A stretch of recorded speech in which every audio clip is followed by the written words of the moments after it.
Hello, future pharmacists. Thank you for watching this video. A group of pharmacists and myself created the Pass NYRX app to help you ace the exam.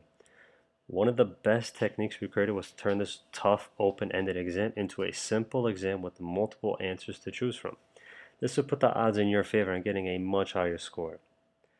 For example, on day 1 of the exam, the Errors and Omissions portion consists of 20 points. Keep in mind that if you get 26 questions wrong, you automatically fail the exam. Your goal in this section is to find the problem with the prescription, label, and or drug that is provided in the question.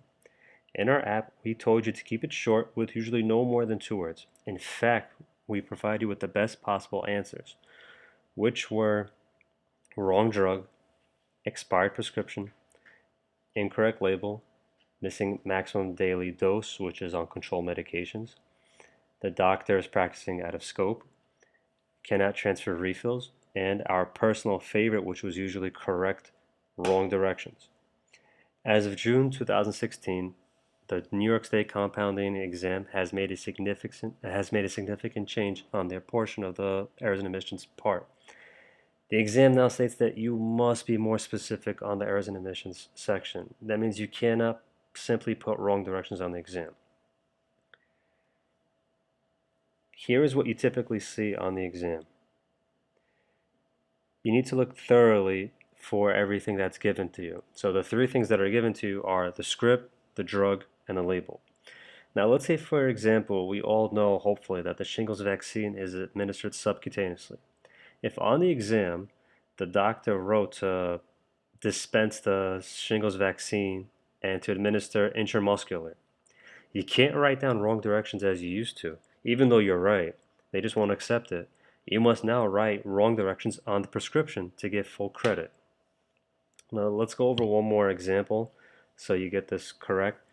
Let's say, for example, the prescriber wrote to give Plavix 75 milligrams once a day. However, when you look at the label, it says take 1 tablet by mouth as needed. You need to write down wrong directions on the label. That's exactly what you write, wrong directions on the label to get this portion correct. Okay? Remember, your goal is to find the problem and the location. So there's 2 parts to this formula.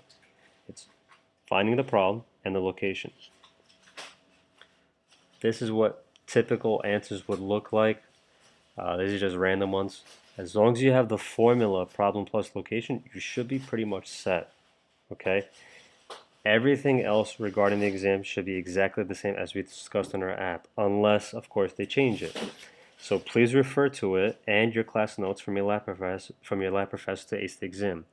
Usually about a month before the exam, you do get a letter in the mail from Castle that discusses the rules for the exam. So go over it very thoroughly as if it's a law document to ensure that nothing has changed dramatically.